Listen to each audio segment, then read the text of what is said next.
ਵਿਰਸਾ live TV ਦੇਖਣ ਵਾਲੇ ਸਾਰੇ ਦਰਸ਼ਕਾਂ ਨੂੰ ਮੇਰੇ ਵੱਲੋਂ ਪਿਆਰ ਭਰੀ ਸਤਿ ਸ਼੍ਰੀ ਅਕਾਲ।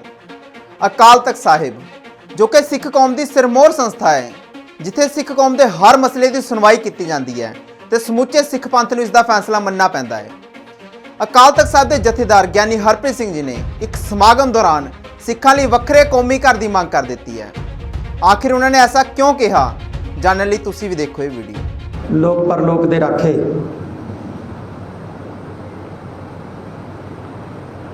ਚਬਰ ਛਤਰ ਤਖਤ ਦੇ ਮਾਲਕ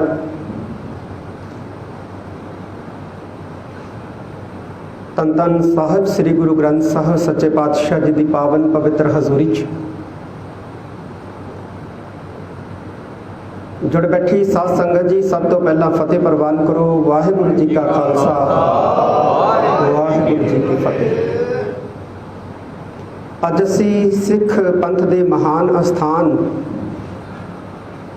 ਤਖਤ ਸ੍ਰੀ ਦਮਦਮਾ ਸਾਹਿਬ ਵਿਖੇ ਆਲ ਇੰਡੀਆ ਸਿੱਖ ਸਟੂਡੈਂਟ ਫੈਡਰੇਸ਼ਨ ਦਾ ਸਥਾਪਨਾ ਦਿਵਸ ਮਨਾ ਰਹੇ ਹਾਂ। ਮੇਰੇ ਤੋਂ ਪਹਿਲਾਂ ਬਹੁਤ ਸਾਰੇ ਬੁਲਾਰਿਆਂ ਨੇ ਫੈਡਰੇਸ਼ਨ ਦੇ ਇਤਿਹਾਸ ਬਾਰੇ, ਉਹਦੇ ਕਾਰਜਾਂ ਬਾਰੇ ਉਲੇਖ ਕੀਤਾ ਹੈ। ਭਾਵੇਂ ਸਮਾਂ ਜਿਹੜਾ ਨਿਯਤ ਕੀਤੇ ਸਮੇਂ ਤੋਂ ਕੁਝ ਵਧੇਰੇ ਹੋ ਚੁੱਕਿਆ ਹੈ, ਪਰ ਤੁਸੀਂ ਦੂਰੇ ਨੇੜਿਓਂ ਇਸ ਅਸਥਾਨ ਦੇ ਉੱਤੇ ਪਹੁੰਚੇ ਹੋ। ਆਪਣੇ ਇਤਿਹਾਸ ਨੂੰ ਚੇਤੇ ਕਰਨ ਵਾਸਤੇ, ਆਪਣੀਆਂ ਸਿਮਰਤੀਆਂ ਦੇ ਵਿੱਚ ਹਮੇਸ਼ਾ ਬਣਾਈ ਰੱਖਣ ਵਾਸਤੇ ਤੁਸੀਂ ਯਤਨਸ਼ੀਲ ਹੋ। ਮੈਂ ਤਹਿ ਦਿਲੋਂ ਤੁਹਾਡਾ ਇਸ ਗੱਲ ਲਈ ਸ਼ੁਕਰੀਆ ਅਦਾ ਕਰਦਾ। ਧਰਤੀ ਦੋ ਤਰ੍ਹਾਂ ਦੀ ਦੇਖਦੇ ਹਾਂ ਅਸੀਂ। ਇੱਕ ਤਾਂ ਵੀਰਾਨੀ ਧਰਤੀ, ਬੰਜਰ ਧਰਤੀ, ਜਿੱਥੇ ਕੁਝ ਵੀ ਨਹੀਂ ਹੁੰਦਾ ਸਵਾਏ ਰੇਤ ਤੋਂ। ਇੱਕ ਧਰਤੀ ਹੁੰਦੀ ਹੈ ਜ਼ਰਖੇਜ਼, ਜਿੱਥੇ ਜੰਗਲ ਪੈਦਾ ਹੁੰਦੇ ਨੇ। ਜੰਗਲ ਦੇ ਵਿੱਚ ਦੋ ਤਰ੍ਹਾਂ ਦੇ ਰੁੱਖ, ਜੜੀਆਂ ਬੂਟੀਆਂ ਹੁੰਦੀਆਂ ਨੇ।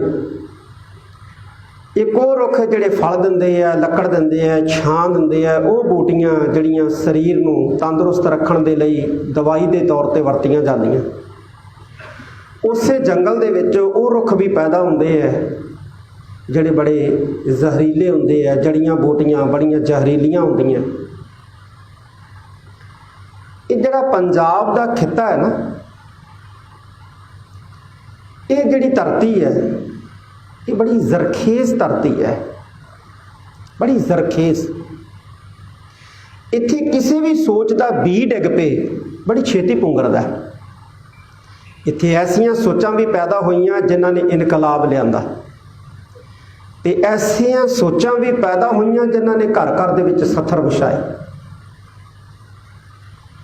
ਸਵਾਮੀ ਦਇਆਨੰਦ ਸਰਸਵਤੀ ਗੁਜਰਾਤ ਤੋਂ ਚੱਲਿਆ ਹਿੰਦੁਸਤਾਨ 'ਚ, ਉਹਨੂੰ ਕਿਸੇ ਨੇ ਨਹੀਂ ਪੁੱਛਿਆ, ਉਹ ਰੌਲਾ ਪਾਉਂਦਾ ਰਿਹਾ। ਪਰ ਜਦੋਂ ਹੀ ਉਹ ਪੰਜਾਬ ਦੇ ਵਿੱਚ ਐਂਟਰ ਹੋਇਆ ਔਰ ਉਹਨੇ ਆਪਣੀ ਸੋਚ ਦਾ ਪ੍ਰਗਟਾਵਾ ਜਿਹੜਾ ਜਦੋਂ ਪੰਜਾਬ ਦੀ ਧਰਤੀ ਦੇ ਉੱਤੇ ਕੀਤਾ, ਤੇ ਸਵਾਮੀ ਦਇਆਨੰਦ ਸਰਸਵਤੀ ਦੀ ਸੋਚ ਜਿਹੜੀ ਸੀ ਉਹ ਪੰਜਾਬ ਦੀ ਧਰਤੀ ਦੇ ਉੱਤੇ ਬਹੁਤ ਫੁੱਲੀ, ਬਹੁਤ ਫੈਲੀ। ਹਾਲਾਂਕਿ ਉਹਦੇ ਵੱਲੋਂ ਜੋ ਮਾਹੌਲ ਸਿਰਜਿਆ ਉਹੀ 1947 ਦੇ ਬਟਵਾਰੇ ਦਾ ਆਧਾਰ ਬਣਿਆ, ਜਿਹਦੇ ਵਿੱਚ 10 ਲੱਖ ਲੋਕ ਜਿਹੜੇ ਸੀ ਉਹ ਕਤਲ ਹੋਏ। 1 ਲੱਖ ਇਸਤਰੀਆਂ ਦੀ ਬੇਪਤੀ ਹੋਈ। ਜਾਨੀ ਮਾਲੀ ਨੁਕਸਾਨ ਦੀ ਗਿਣਤੀ ਕੋਈ ਨਹੀਂ ਹੈ ਕਿ ਕਿੰਨਾ ਕੁਝ ਹੋ ਗਿਆ। ਇਸੇ ਧਰਤੀ ਦੇ ਉੱਤੇ ਪਨਿਆਰੇ ਵਾਲਾ ਜੰਮਿਆ, ਸੌਦਾ ਸਾਧ ਜੰਮਿਆ, ਪਤਾ ਨਹੀਂ ਕਿੰਨੇ ਕੁ ਹੋਰ ਤੁਰੇ ਫਿਰਦੇ ਆ।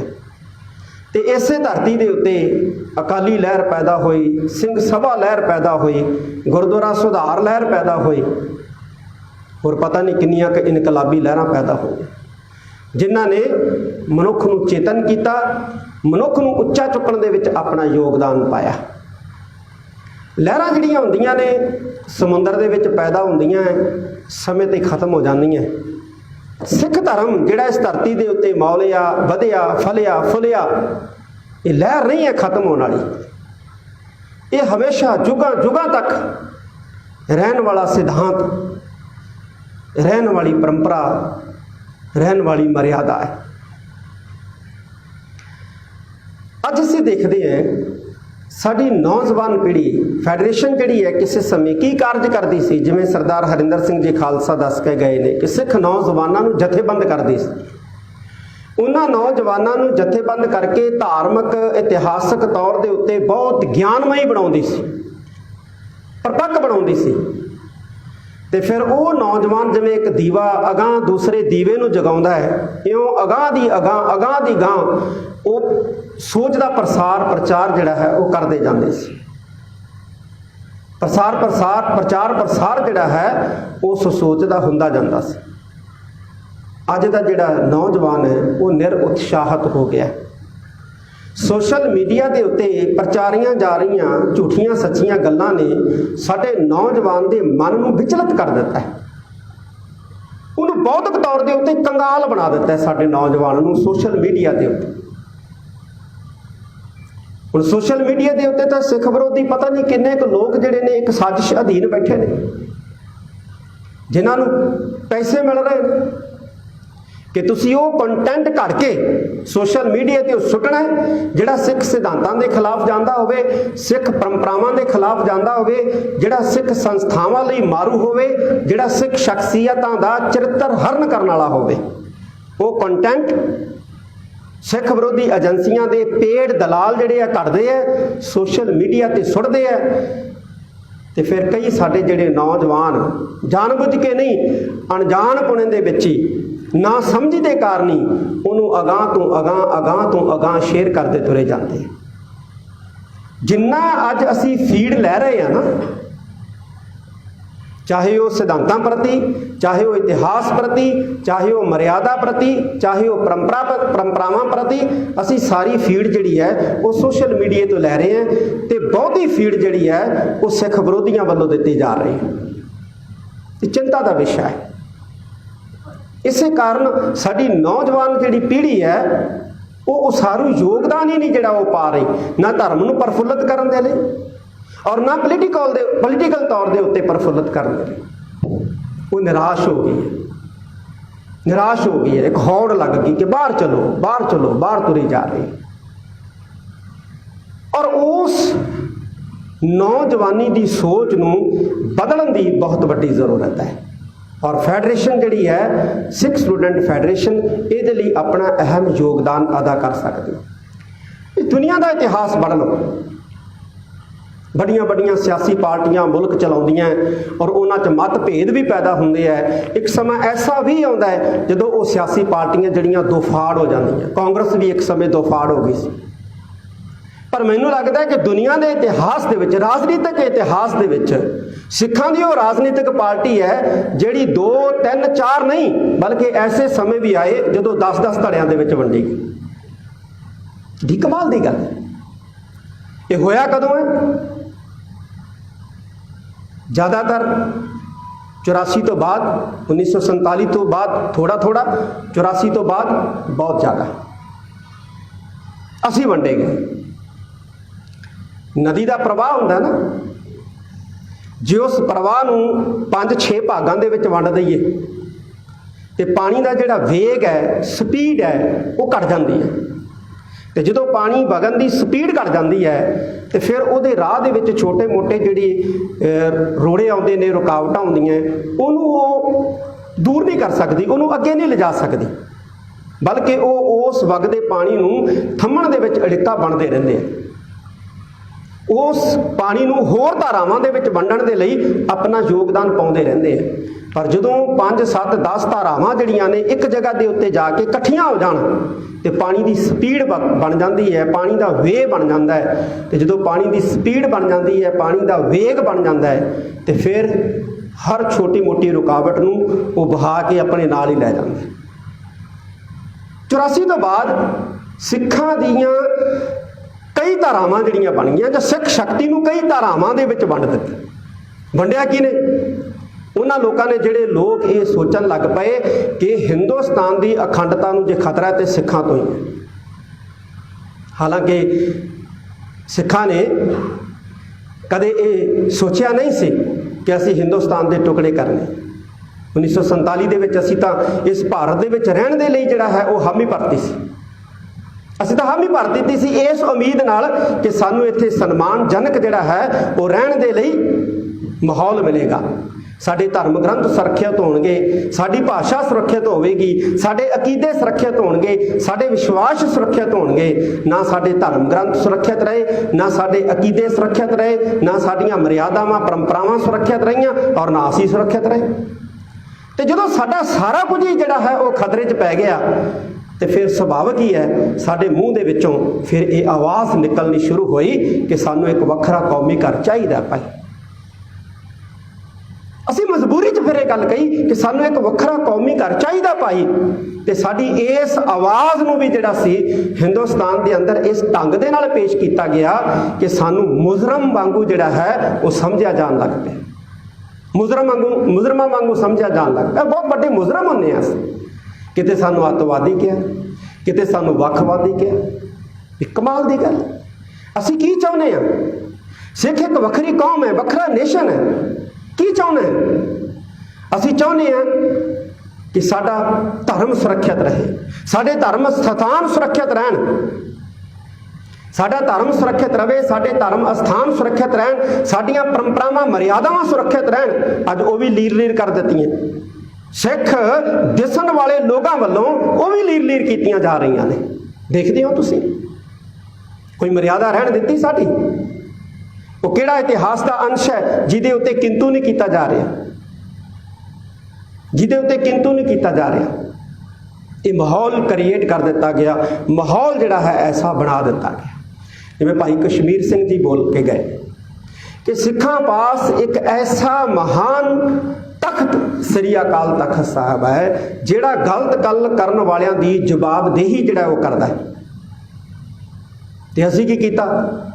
ਜਿਸ ਅਕਾਲ ਤਖਤ ਸਾਹਿਬ ਨੇ ਜਵਾਬਦੇਹੀ ਕਰਨੀ ਹੈ, ਸਾਡੇ ਵਿੱਚੋਂ ਕਈਆਂ ਲੋਕਾਂ ਨੇ ਕੀ ਸੋਚ ਲਿਆ ਕਿ ਜੇ ਅਸੀਂ ਗਲਤ ਕੰਮ ਕਰਨਾ ਹੈ, ਪਰੰਪਰਾਵਾਂ ਦੇ ਉਲਟ ਬੋਲਣਾ ਹੈ, ਮਰਿਆਦਾ ਦੇ ਉਲਟ ਬੋਲਣਾ ਹੈ, ਸਿਧਾਂਤਾਂ ਦੇ ਉਲਟ ਬੋਲਣਾ ਹੈ, ਤੇ ਫਿਰ ਸਾਡੀ ਜਵਾਬਦੇਹੀ ਕਿਹਨੇ ਕਰਨੀ ਹੈ? ਅਕਾਲ ਤਖਤ। ਅਕਾਲ ਤਖਤ ਸਾਡੀ ਜਵਾਬਦੇਹੀ ਨਾ ਕਰ ਸਕੇ, ਇਸ ਕਰਕੇ ਸਭ ਤੋਂ ਪਹਿਲਾਂ ਜਾਂ ਮਰਿਆਦਾ ਸਿਧਾਂਤਾਂ ਤੇ ਪਰੰਪਰਾਵਾਂ ਦੇ ਖੰਡਨ ਦੇ ਨਾਲ ਸਭ ਤੋਂ ਪਹਿਲਾਂ ਅਕਾਲ ਤਖਤ ਸਾਹਿਬ ਨੂੰ ਹੀ ਤੁਸੀਂ ਚੁਣੌਤੀ ਦੇ ਦਿਓ ਵੀ ਤੁਸੀਂ ਵੀ ਜਿਹੜੇ ਬਾਪੂ ਦਾ ਡਰ ਹੈ ਨਾ ਵੀ ਜੇ ਅਸੀਂ ਗਲਤ ਕੰਮ ਕੀਤਾ, ਨਸ਼ੇ ਕਰਨ ਲੱਗ ਪਏ, ਜਾਂ ਅਸੀਂ ਜਾਇਦਾਦ ਵੰਡਣ ਦਾ ਸੋਚ ਲਿਆ, ਜਾਇਦਾਦ ਵੇਚਣ ਦਾ ਸੋਚ ਲਿਆ, ਤੇ ਬਾਪੂ ਦਾ ਡਰ ਹੈ ਵੀ ਇਹ ਸਾਨੂੰ ਨਸ਼ੇ ਨਹੀਂ ਕਰਨ ਦੇਊਗਾ, ਇਹ ਸਾਨੂੰ ਵੰਡਣ ਨਹੀਂ ਦੇਊਗਾ, ਜ਼ਮੀਨਾਂ ਵੇਚਣ ਨਹੀਂ ਦੇਊਗਾ। ਇਉਂ ਕਰੋ, ਸਭ ਤੋਂ ਪਹਿਲਾਂ ਬਾਪੂ ਦਾ ਹੀ ਗਲਾ ਕੱਟ ਦਿਓ, ਸਭ ਤੋਂ ਪਹਿਲਾਂ ਇਹਨੂੰ ਮਾਰ ਦਿਓ ਜਿਹਨੇ ਬੋਲਣਾ ਹੈਗਾ, ਜਾਂ ਇਹਨੂੰ ਕਮਜ਼ੋਰ ਕਰ ਦਿਓ, ਜਾਂ ਇਹਨੂੰ ਕਮਜ਼ੋਰ ਕਰ ਦਿਓ, ਇਹਨੂੰ ਬੌਧਿਕ ਤੌਰ ਤੇ ਕੰਗਾਲ ਕਰ ਦਿਓ, ਇਹਦੀ ਸੋਚ ਜਿਹੜੀ ਹੈ ਖਤਮ ਕਰ ਦਿਓ ਤਾਂ ਕਿ ਇਹ ਬੋਲ ਨਾ ਸਕੇ। ਅੱਜ ਕੀ ਹੋ ਰਿਹਾ? ਕੋਈ ਐਸਾ ਵਿਦਵਾਨ ਦੱਸੋ ਜਿਹਦੇ ਕਰੈਕਟਰ ਦੀ ਜਿਹੜੀ ਹੈ ਉਹ ਕਿਰਦਾਰਕੁਸ਼ੀ ਨਹੀਂ ਕੀਤੀ। ਕੋਈ ਕਥਾਵਾਚਕ, ਕੋਈ ਵਿਦਵਾਨ, ਕੋਈ ਸਕਾਲਰ, ਕੋਈ ਬੁਲਾਰਾ, ਤੇ ਸਾਡੀਆਂ ਜਿਹੜੀਆਂ ਧਾਰਮਿਕ ਸ਼ਖਸੀਅਤਾਂ ਸੀ ਉਹਨਾਂ ਦੀ ਵੀ ਕਿਰਦਾਰਕੁਸ਼ੀ ਕੀਤੀ। ਇੱਕ ਬਚੀ ਸੀ ਸੱਚਖੰਡ ਸ੍ਰੀ ਹਰਿਮੰਦਰ ਸਾਹਿਬ ਜੀ ਦੇ ਹੈੱਡ ਗ੍ਰੰਥੀ ਦੀ ਪਦਵੀ, ਉਹਨੂੰ ਵੀ ਪਿਛਲੇ ਸਮੇਂ 'ਚ ਲੀਰ ਕਰਤਾ।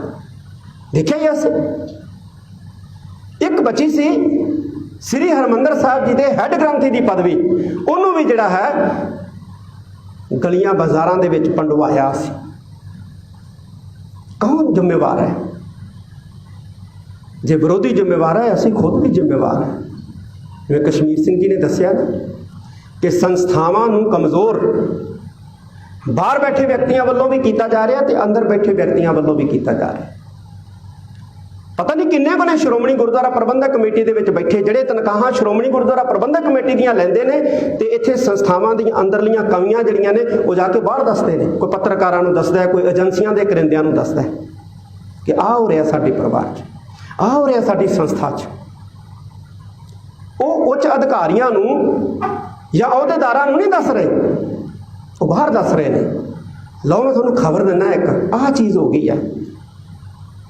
ਕਿਸੇ ਮੁਲਾਜ਼ਮ ਨਾਲ ਗੁੱਸਾ, ਉਸ ਮੁਲਾਜ਼ਮ ਦੇ ਬਾਰੇ ਕੋਈ ਚੀਜ਼ ਪਤਾ ਲੱਗੀ, ਕੋਈ ਕਮੀ ਪਤਾ ਲੱਗੀ, ਜਾ ਕੇ ਬਾਹਰ ਦੱਸਦੇ ਨੇ ਉਹ ਸਾਡਾ ਜਿਹੜਾ ਫਲਾਨਾ ਮੁਲਾਜ਼ਮ ਹੈ ਉਹਦੇ 'ਚ ਆਹ ਕਮੀ ਹੈ, ਛਾਪ ਦਿਓ ਖਬਰ, ਛਾਪ ਦਿਓ ਖਬਰ, ਬਣਾ ਦਿਓ ਖਬਰ। ਤੇ ਕਈ ਏਜੰਸੀਆਂ ਨੂੰ ਵੀ ਦੇਣ ਤੇ ਲੱਗੇ ਹੋਏ,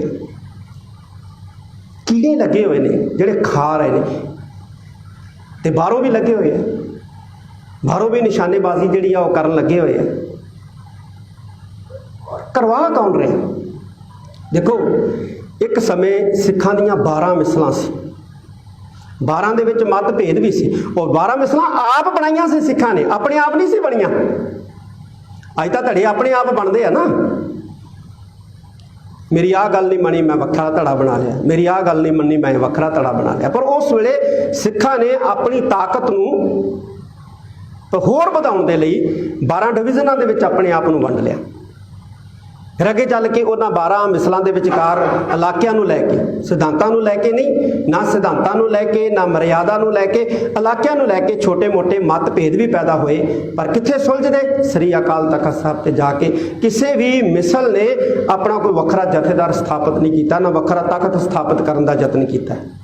जिन्नी इनकम हुंदी सी 12 मिसलों में, जिन्नी इनकम हुंदी सी उहदा एक हिस्सा जिहड़ा है सारियां मिसलां श्री अकाल तख्त साहब ते पहुँचाउंदियां सी, जिहदे नाल श्री दरबार साहब दा, श्री अकाल तख्त साहब दा रोज़मर्रा जिहड़ा खर्च जिहड़ा है वो चलदा हुंदा सी।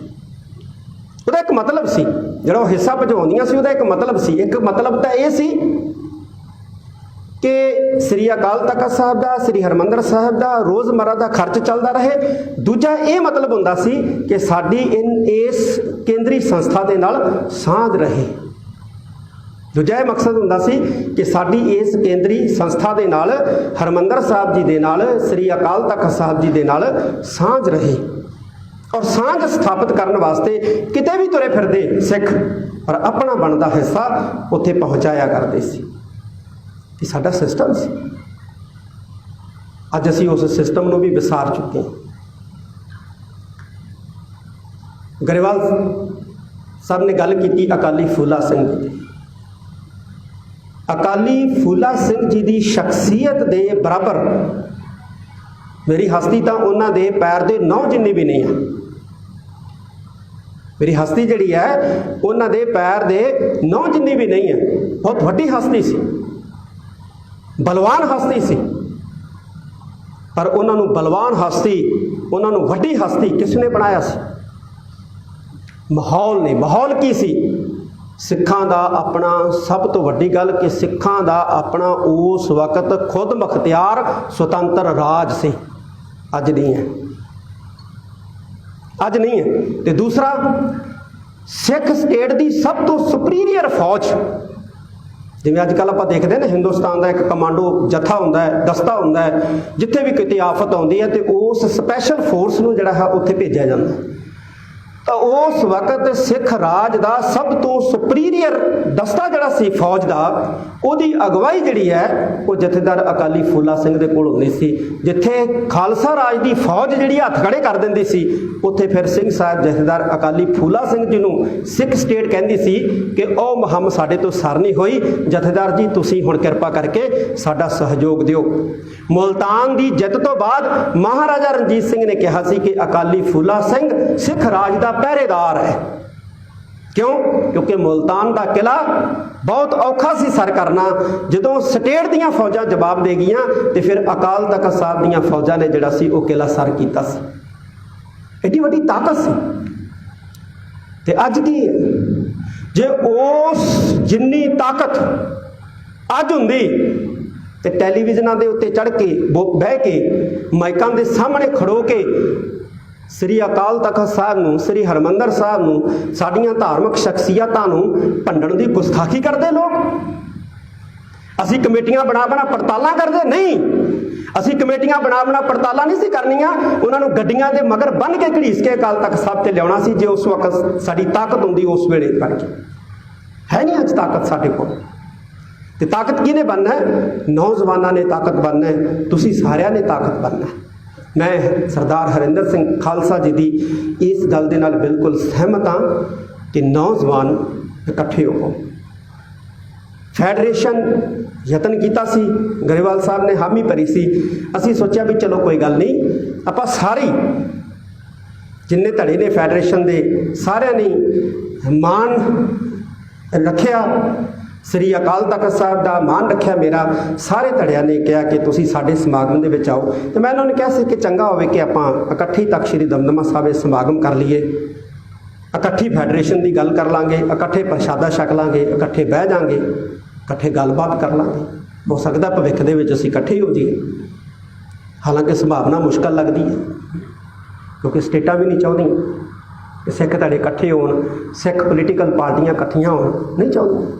ਤਾਂ ਕਹਿੰਦੀਆਂ ਨੇ ਕਿ ਵੱਖਰੇ ਵੱਖਰੇ ਰਹਿਣ, ਅਕਾਲੀ ਦਲ ਵੱਖਰੇ ਵੱਖਰੇ ਗਰੁੱਪਾਂ 'ਚ ਵੰਡਿਆ ਰਵੇ, ਫੈਡਰੇਸ਼ਨਾਂ ਵੱਖਰੇ ਵੱਖਰੇ ਗਰੁੱਪਾਂ 'ਚ ਵੰਡੀਆਂ ਰਹਿਣ, ਧੜੇਬੰਦੀਆਂ ਵੱਖਰੀ, ਛੋਟੀ ਜਿਹੀ ਜਥੇਬੰਦੀ ਬਣਦੀ ਹੈ ਨਾ ਸਿੱਖਾਂ ਦੀ, ਕੋਈ ਬਣ ਜੇ, ਜੇ ਉਹ 15-10 ਸਾਲ ਉਹ ਕਾਰਜਸ਼ੀਲ ਰਹਿੰਦੀ ਹੈ, ਤੁਸੀਂ ਦੇਖ ਲਿਓ ਆਪ ਝਾਤੀ ਮਾਰ ਕੇ, ਮੈਂ ਨਾਂ ਨਹੀਂ ਲੈਣਾ ਚਾਹੁੰਦਾ, 10 ਸਾਲ ਉਹ ਕਾਰਜਸ਼ੀਲ ਰਹੇ ਤੇ ਅਵਲ ਵਿੱਚ ਤਾਂ 5 ਸਾਲਾਂ ਬਾਅਦ ਉਹ 2 ਧੜਿਆਂ 'ਚ ਵੰਡੀ ਜਾਂਦੀ, 10 ਸਾਲਾਂ 'ਚ ਤਾਂ ਪੱਕੀ ਵੰਡੀ ਗਈ ਹੈ। ਜਿੰਨੀਆਂ ਵੀ ਨੇ, ਜਿੰਨੀਆਂ ਵੀ ਇੱਕਾ ਦੁੱਕਾ ਪ੍ਰਾਈਵੇਟ ਜਥੇਬੰਦੀਆਂ ਜਿਹੜੀਆਂ ਬਣੀਆਂ ਨੇ ਨਾ, ਇਹ ਸਮਾਂ ਪਾ ਕੇ ਵੀ 2-2 ਧੜਿਆਂ 'ਚ ਵੰਡੀਆਂ ਗਈਆਂ, ਵੰਡੀਆਂ ਨਹੀਂ ਗਈਆਂ, ਵੰਡ ਦਿੱਤਾ ਗਿਆ। ਉਹ ਵੀ ਦੇਖ ਲੈਂਦੀਆਂ ਨੇ ਵੀ ਆਹ ਬੰਦੇ ਦੀ ਆਹ ਕਮਜ਼ੋਰੀ ਹੈ, ਇੱਥੇ ਇਹ ਟੁੱਟ ਸਕਦਾ, ਉਹਨੂੰ ਉੱਥੇ ਤੋੜ ਦਿੰਦੀਆਂ ਨੇ, ਬੰਦਾ ਵੱਖਰਾ ਹੋ ਜਾਂਦਾ, ਬੰਦਾ ਵੱਖਰਾ ਹੋ ਜਾਂਦਾ। ਮਜਬੂਰੀਆਂ ਇਸ ਤਰ੍ਹਾਂ ਦੀਆਂ ਜਿਹੜੀਆਂ ਹੈ ਉਹ ਬਣਾ ਦਿੱਤੀਆਂ ਜਾਂਦੀਆਂ ਕਿ ਬੰਦਾ ਵੱਖਰਾ ਹੋਣ ਲਈ ਮਜਬੂਰ ਹੋ ਜਾਂਦਾ। ਹੋਰ ਕਿਸੇ ਸਟੇਟ 'ਚ ਨਹੀਂ ਤੁਹਾਨੂੰ ਮਿਲਣਾ, ਕਿਸੇ ਸਟੇਟ 'ਚ। ਮਰਾਠਿਆਂ 'ਚ ਵੀ ਸ਼ਿਵ ਸੈਨਾ ਜਿਹੜੀ ਹੈ 2 ਫਾੜ ਹੋਈ, ਪਰ 4 ਫਾੜ ਨਹੀਂ ਹੋਈ। 2 ਫਾੜ ਤਾਂ ਹੋ ਗਈ ਪਰ 4 ਫਾੜ ਨਹੀਂ ਹੋਈ। ਅਸੀਂ 4 ਫਾੜ ਛੱਡ ਅਸੀਂ 8-8 ਫਾੜ ਵੀ ਹੋਏ ਹਾਂ, ਅਸੀਂ 12-12 ਫਾੜ ਵੀ ਹੋਏ ਹਾਂ। ਇਹ ਸਾਡੀ ਵਿਡੰਬਨਾ ਹੈ। ਸੋ ਅੱਜ ਆਪਾਂ ਸਿੱਖ ਸਟੂਡੈਂਟ ਫੈਡਰੇਸ਼ਨ ਦਾ ਸਥਾਪਨਾ ਵਰ੍ਹਾ ਮਨਾ ਰਹੇ ਹਾਂ, ਔਰ ਜਿਹੜੇ ਸਿੱਖ ਸਟੂਡੈਂਟ ਫੈਡਰੇਸ਼ਨ ਦੇ ਨਾਲ ਭਾਵਨਾਤਮਕ ਤੌਰ ਤੇ ਜੁੜੇ ਨੇ, ਗਰੇਵਾਲ ਸਾਹਿਬ, ਗੁਰਬਖਸ਼ ਸਿੰਘ ਜੀ ਜੋ ਜੂਨੀਅਰ ਮੀਤ ਪ੍ਰਧਾਨ ਨੇ, ਸ਼੍ਰੋਮਣੀ ਗੁਰਦੁਆਰਾ ਪ੍ਰਬੰਧਕ ਕਮੇਟੀ ਦੇ ਸਰਦਾਰ ਹਰਿੰਦਰ ਸਿੰਘ ਜੀ ਖਾਲਸਾ, ਹੋਰ ਬਹੁਤ ਸਾਰੇ ਜਿਨ੍ਹਾਂ ਦਾ ਮੈਂ ਨਾਂ ਨਾ ਜਾਣਦਾ ਹੋਊਗਾ, ਲੇਕਿਨ ਮੈਨੂੰ ਪਤਾ ਹੈ ਕਿ ਤੁਹਾਡੇ ਅੰਦਰ ਸਿੱਖ ਸਟੂਡੈਂਟ ਫੈਡਰੇਸ਼ਨ ਦੇ ਪ੍ਰਤੀ ਦਰਦ ਹੈ, ਇੱਕ ਪੀੜ ਹੈ। ਉੱਠੋ, ਨੌਜਵਾਨ ਇਕੱਠੇ ਕਰੋ, ਛੋਟੇ ਛੋਟੇ ਨੁੱਕੜ ਜਿਹੜੇ ਹੈ ਮੀਟਿੰਗਾਂ ਨਹੀਂ ਹਨ, ਨੁੱਕੜ ਮੀਟਿੰਗਾਂ, ਛੋਟੇ ਛੋਟੇ ਗਰੁੱਪ ਮੀਟਿੰਗਾਂ ਕਰੋ, ਛੋਟੀਆਂ ਛੋਟੀਆਂ ਗਰੁੱਪ ਮੀਟਿੰਗਾਂ ਜਿਹਦੇ ਵਿੱਚ 3-3 4-4 5-5 ਤੋਂ ਵੱਧ ਜਿਹੜੇ ਆ ਉਹ ਨਾ ਹੋਣ। ਉੱਥੇ ਸਿੱਖ ਮਸਲਿਆਂ ਨੂੰ ਡਿਸਕਸ ਕਰੋ, ਜਿਹਦੀ ਨਹੀਂ ਸਮਝ ਲੱਗਦੀ ਸਰਦਾਰ ਹਰਿੰਦਰ ਸਿੰਘ ਖਾਲਸਾ ਵਰਗੇ ਵਿਦਵਾਨ ਬੈਠੇ ਨੇ, ਇਹਨਾਂ ਕੋਲ ਆਓ, ਸਾਡੇ ਕੋਲ ਆਓ, ਹੋਰ ਬਹੁਤ ਸਾਰੇ ਵਿਦਵਾਨ ਬੈਠੇ ਨੇ, ਉਹਨਾਂ ਕੋਲ ਜਾ ਕੇ ਡਿਸਕਸ ਕਰੋ ਕਿ ਆਹ ਮਸਲੇ ਦੀ ਸਾਨੂੰ ਸਮਝ ਨਹੀਂ ਹੈ, ਆਹ ਮਸਲਾ ਕਿਵੇਂ ਹੈ, ਅਸੀਂ ਦੱਸਾਂਗੇ।